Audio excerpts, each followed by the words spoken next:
કાકા, ઓ કાકા, ઓ આવ સૂરજ આવ, બેસ.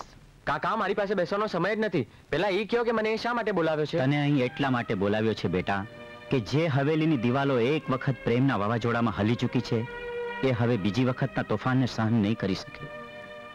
આજે મારી આંખોએ જે કંઈ જોયું, જો એ સત્ય હોય તો એનો સામનો કરવા માટે તારે એક બહુ જ મોટી આખરી કસોટીમાંથી પસાર થવું પડશે. કારણ કે તારા બાપુની નજરમાં આપણાથી નીચી કોમની છોકરી હારે પ્રીત બાંધવી એ ભયંકર ગુનો છે બેટા. તમારાથી આજ સુધી મેં કાંઈ નથી છુપાવ્યું કાકા. મારા હૃદયના નજીક જેટલા તમે છો એટલા મારા બાપુ પણ નથી. તમે જે કાંઈ જોયું એ તદ્દન સત્ય છે. પણ કાકા, પ્રેમમાં વળી ઊંચ નીચના ભેદભાવ શું? એ વાત કદાચ આખા મલકના લોકો સાચી માની લેશે, પણ તારા જિદ્દી અને અભિમાની બાપુ ક્યારેય નહીં માને. સૂરજ, પ્રીત અને હવેલીની દિવાલો વચ્ચે વર્ષોથી વેરઝેર ચાલતું આવે છે. જો હવેલીમાં રહેવું હોય તો પ્રીત ન કરાય, અને પ્રીત કરવી હોય તો હવેલી છોડવી પડે. એટલે શું મારે પણ? હા, એ દિવસે તું કહેતો હતો ને કે હું હવેલી છોડીને કેમ જતો રહ્યો, તો સાંભળ, જે પ્રીત રૂપી ખાંડાની ધાર પર તું ચાલી રહ્યો છે ને, એવી તેજીલી ધાર પરથી એકવાર હું પણ પસાર થયેલો. મને એ દિવસ બરાબર યાદ છે. અને આપ સુકન્યા દિવસ હું ક્યારેય યાદ પણ નથી રાખવા માંગતો.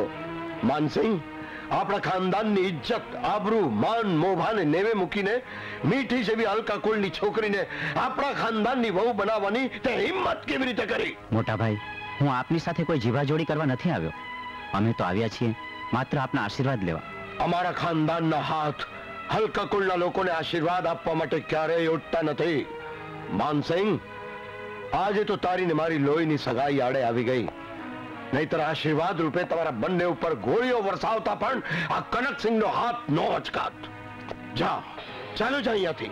આજથી તારા ને મારા સંબંધો હંમેશ માટે પૂરા થયા. ભૂલી જજે કે તે ઠાકુર પ્રતાપસિંહની પત્ની રાજમાતા મિનલ દેવીની કુખે જન્મ લીધો હતો. ભૂલી જજે કે તારી રઘુમાં સૂર્યવંશી ખાનદાનનું ખમીરવંતું લોહી વહે છે. અને ભૂલી જજે કે આ જગતમાં તારે કોઈ ભાઈ જીવે છે.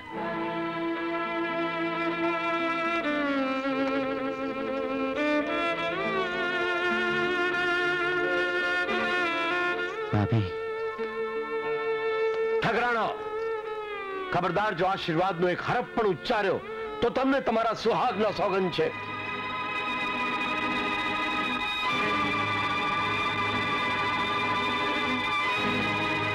કાકા, મારે તમારી હારે આવું છે. કાકા, છોડી દો મને. બાપુ, છોડી દો. કાકા, હું તમારા વગર નહીં રહી શકું.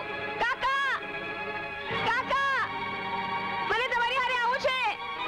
કાકા, તમે રોકાઈ જાઓ. કાકા, રોકાઈ જાઓ. અરે કોણ છે? રામજી, આવ્યો બાપુ. લઈ જા, લઈ જા. છોડી દે મને, છોડી દે. કાકા, કાકા, રોકાઈ જાઓ. કાકા. ઠાકોર, આ તમે સારું નથી કર્યું. અને માનસિંહનો આપણા સિવાય બીજું છે પણ કોણ આ દુનિયામાં? એ વાત જો માનસિંહ એના મગજમાં રાખી હોત તો આજે એને આ દિવસ જોવાનો વારો જ ન આવ્યો હોત. અરે પણ તમે તો જાણો છો કે આપણો સૂરજ એની સાથે કેટલો હળી મળી ગયો છે. એના વગર સૂશે નહીં, ખાશે નહીં. એનો ઈલાજ મેં શોધી રાખ્યો છે. સૂરજના મગજમાંથી માનસિંહને હું હંમેશ માટે ભૂલાવી દઈશ. એટલે સૂરજ હવેથી શહેરની બોર્ડિંગ સ્કૂલમાં ભણવા જાય છે. ના ઠાકોર, ના, એવો ગજબ ન કરતા. ભૂલી ગયા આપણા સંતાન વિહોણા એ દિવસો. અરે વર્ષોની માનતા પછી ભગવાને આપણને એક દીકરો દીધો. એને પણ તમે આંખોથી આઘો કરવા માંગો છો? મારું માનો તો ઠકાણા, અમારા કુળમાં એવો કોઈ રિવાજ નથી કે કાંઈ પણ નક્કી કરતા પહેલા પુરુષે સ્ત્રીની સલાહ લેવી પડે. તમને સલાહ આપનાર કોઈ સ્ત્રી નહીં, પણ એક પતિની પત્ની અને એક દીકરાની માં બોલી રહી છે. અમારા ખાનદાનમાં પત્ની કે દીકરાની મમતા કરતા કુળના માન મોભાને વધારે ઇજ્જત અપાય છે. મેં જે કોઈ નિર્ણય કર્યો છે ખૂબ સમજી વિચારીને કર્યો છે. અને મારા એ નિર્ણયને તમારી આંખના આંસુ કે માની મમતા ક્યારેય ડગાવી નહીં શકે. ક્યારેય નહીં.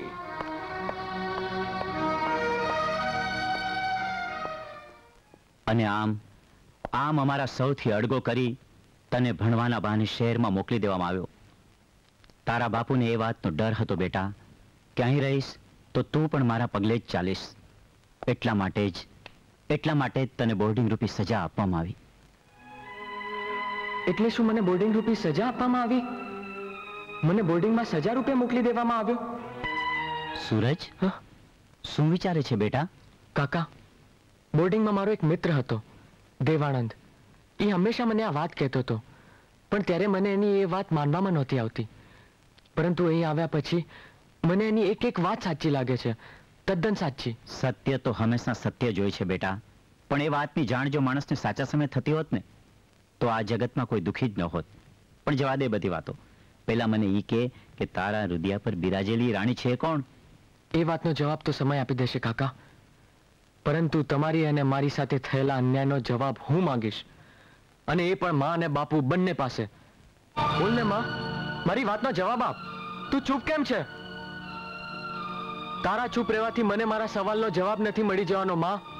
પહેલા મને ઈ કે મને બોર્ડિંગમાં સજા આપવા મોકલે તો કે ભણવા? બોલ ને માં, તું બોલતી કેમ નથી? મારા સવાલનો જવાબ આપ માં. તારા હંધાય સવાલના જવાબ મારી પાસે છે, પણ ઈ પહેલા મારા એક સવાલનો તું જવાબ આપ. આ તું બોલી રહ્યો છે કે તારે મોઢે માનસિંહ બોલી રહ્યો? બાપુ, હવે હું કઈ નાનું છોકરું નથી કે બીજાના બોલાવે બોલું અને બીજાના કહેવાથી ના બોલું.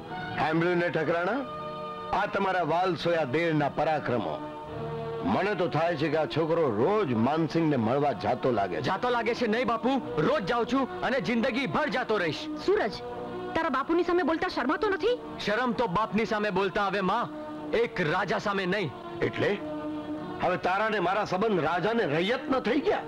તો ભલે એમ રાખ, મને એનાથી કાંઈ ફરક નહીં પડે. પણ મને એ તો કહે કે આ હવેલીમાં એવી કઈ ખોટ છે કે તારે રાજકુંવરમાંથી રૈયત થવું પડે? એવી કઈ ઉણપ છે કે તારું મન ઘડીએ ઘડીએ માનસિંહ તરફ ખેંચાય છે? કાદવના પાયા પર ધુમ્મસની બનેલી તમારી આ હવેલીની કાચી દિવાલોમાં બધું જ છે બાપુ, પણ એકબીજાને એકબીજા સાથે અતૂટ બંધને બાંધી શકે એવા પ્રેમ નામના એક શબ્દની ખોટ છે. અને આ ખોટ જીવનભર ખોટ જ રહેશે, કારણ કે તમારી પાસે પ્રેમ શબ્દની કોઈ જ કિંમત નથી, કોઈ જ નહીં.